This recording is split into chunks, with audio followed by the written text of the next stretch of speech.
Ada kemungkinan nggak sih, Mas Menteri, bahwa ya karena konstelasi politiknya sekarang ini memang berbeda ya, dibandingkan 2019. Saat itu kan Pak Jokowi memang sudah jelas akan mencapreskan gitu. Sekarang ini kan masih cair nih semua nih, Chief, dan semuanya butuh tiket.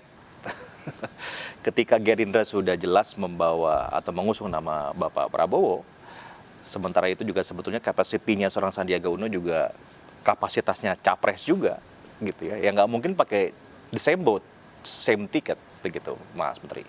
Mas Menteri demi politik begitu, mengambil tiket yang lain yang disediakan oleh partai lain. Saya ingin mengajak kita kembali ke bulan Juli Agustus 2018.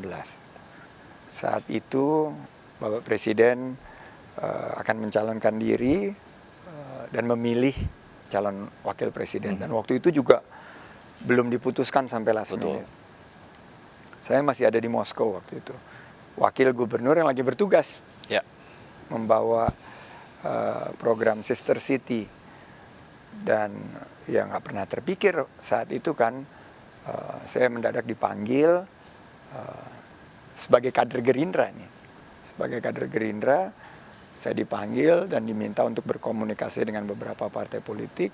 Dan setelah Pak Presiden mencalonkan bersama dengan Kiai Haji Ma'ruf Amin, Abah Yai yang sekarang menjadi Wapres, akhirnya diputuskan oleh koalisi Adil Makmur waktu itu untuk meminta saya mendampingi Bapak Prabowo sebagai wakil presiden.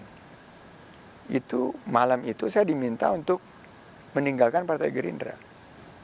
Dan baju partai yang biasa saya pakai putih coklat itu diganti pakai baju biru.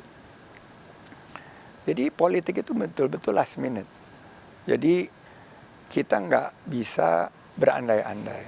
Tapi kita harus meluruskan niat kita dan memastikan bahwa apa yang kita lakukan ini ibadah.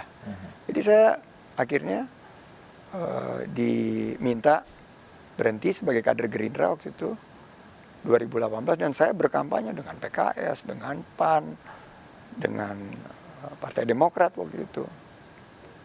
Dan setelah selesai dengan prosesnya, MK memutuskan di Rakornas atas pembicaraan saya juga dengan Pak Prabowo, saya memutuskan saya kembali lagi ke Gerindra.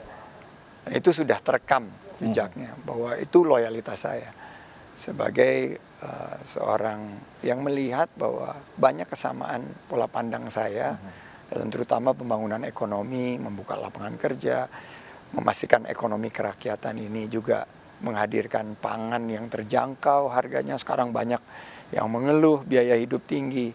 Ini perjuangan saya. Dan menurut saya bapak-bapak bangsa dan ibu-ibu bangsa ini nanti pada saat yang ditentukan akan mengambil keputusan demi kepentingan nasional. Jadi saya merasa kita tidak perlu berandai-andai.